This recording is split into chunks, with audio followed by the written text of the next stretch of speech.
You know it's a good bike when even non-bikers stop and stare at it.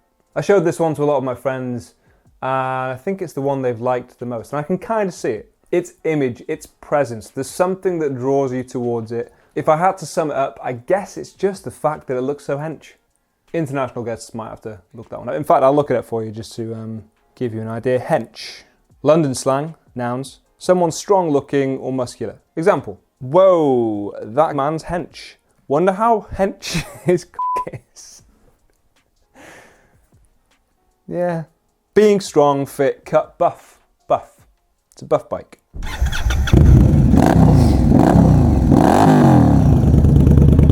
So, this is a new thing for me. I am not used to cruisers. They are not my usual tipple. Not to say that I don't like them, I'm just not quite used to the setup. This is fairly raw. I mean, we haven't got traction control on this thing. There aren't really any rider aids of note. Pretty much just me and the machine. Me and the engine, really. Luckily for this bike, it is quite a characterful lump. Take it nice and ginger on these roads. It's not been the nicest of rides in terms of weather. But hey ho, we make do. There are no rider modes, no traction control, but to be honest, it's not the kind of bike I'm going to miss that on. If anything, I like the fact that it's just an engine and some wheels. Turn the key and go. And what an engine it is too. Lovely little thumper. 1133cc liquid-cooled V-twin with 97 newton meters of torque at 5,500 revs and 100 horsepower. Who knows where, because even they don't list it. It's irrelevant. As with a lot of the other cruisers that I've been on bikes of this style, it's all over after about 6,000 really. You're never going to push it further than that, but it is a lot of fun getting to 6,000. I believe the engine is largely the same as the one in the FTR 1200 that I tried earlier this year. And although the handling is obviously better on that bike, I think I preferred the engine in this one. From memory, the FTR felt a little hesitant on the throttle to get going, whereas this one is immediate. It's responsive. Honestly, can't really hear myself think over those exhausts, but that is a nice strong pull. I forget exactly where it makes peak performance. I don't think I'm near it there with 4,000. I believe it revs a lot higher than that.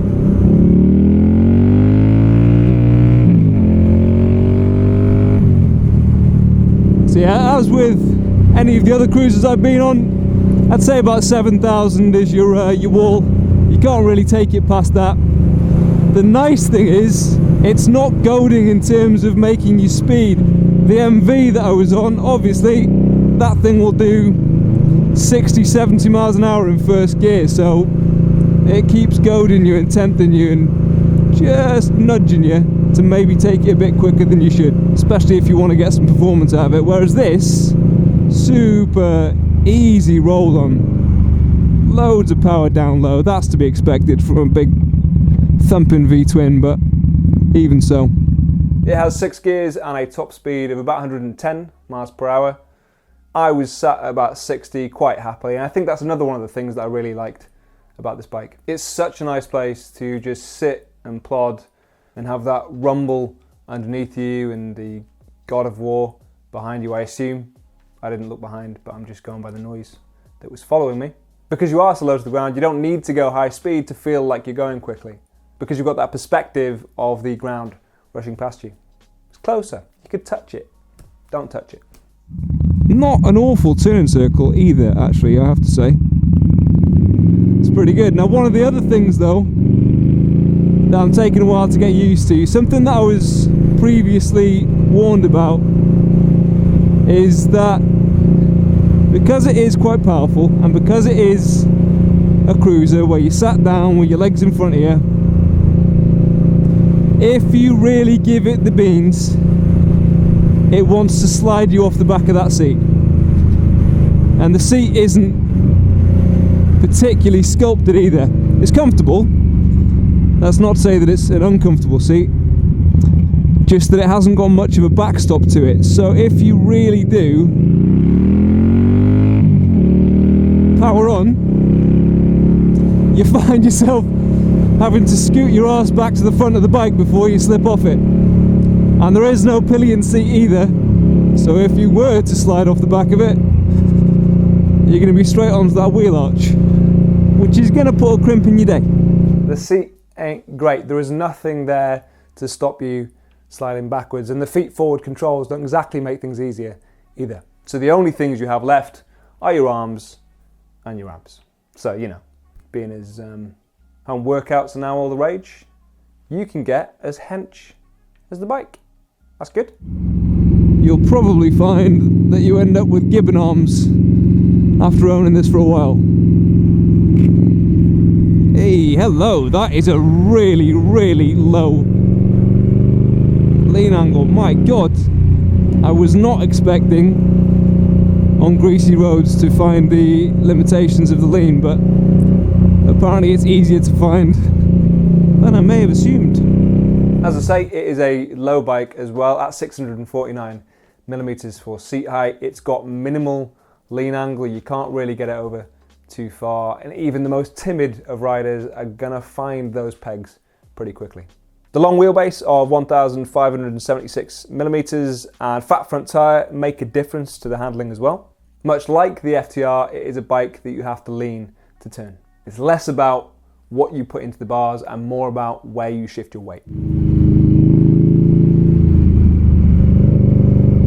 It does like to lean itself over quite a lot. It's got a long wheelbase. Understandably, that means you do need to lie it down quite a lot, but it feels like it'll handle. I'd imagine it'd get outperformed by one or two sport bikes. That Super Veloce behind me will probably get a tighter corner on it, but sacrifices must be made in order to look this good. It's called a bobber, so you shouldn't expect too much in the way of suspension, but what is there is pretty comfortable. Only adjustable for preload on the rear, and it has a travel of 51 millimeters, so you are going to get a bit of shaky head syndrome when you go over some bumps, or bobbing head. Just bob, bob, bob. The brakes are all right for a cruiser, although it is still just one disc up front. The really funny thing, and I don't think I've seen this on any other bike, is that the rear disc is, I think, as big as the front disc, weirdly. It's 298 millimeters. The difference being that on the front you've got a 2-pot caliper, and on the rear you've got a single. I guess they expect you to be dragging that rear more frequently, and on a bike as stable as this, it kind of works, but it's still a lot to entrust that 252 kilograms to a 2-pot caliper. It feels nice though, and you get a decent amount of feedback from it. Everything's nicely chunky. Nice, heavy kind of thunk to that gear lever as well. I want everything to feel substantial. I want it to feel purposeful. I want it to feel kind of meaty. And you know what? It feels kind of meaty. I like having the key down there as well, as it should be with a cruiser. Alright, well, let's take it for one last twist of the wrist. And then unfortunately I have to give this back to Rob. But the plus side is that I get to go back on the MV, so every cloud.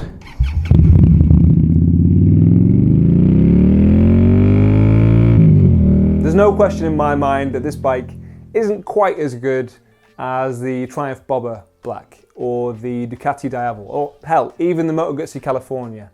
But you know what? I don't think I care. It's just a satisfying bike to ride. I couldn't tell you why I want to buy one. I can just tell you that I do. It's got limitations, yes, but those limitations give it an identity. An identity isn't something that this bike is lacking. It's an Indian Scout. It's always going to be a bike that turns my head. I like it. It's pretty, it sounds good, it pulls well. If I was going to get a cruiser, I think there's something that drags me towards this. I think if I was going to get an Indian, I would probably go for the FTR 1200. Just because I think it's a little bit more me, but then I'm not really playing with the cruiser style, am I? Then I'm dipping my toe in flat trackers. And what a lovely warm pool that would be as well. And in case you're wondering, in case you want one, they are around £12,000 in the UK this year. Check it out on Krazy Horse if you are so inclined. My thanks again to Krazy Horse for lending us this and the MV Gusta while we went up there. Now next time, if you could just make the weather a little bit better, that would be tops. Thank you for watching. I will see you in the next one. Ta-ra. Or I won't, or you won't click on it. It's up to you. Completely up to you.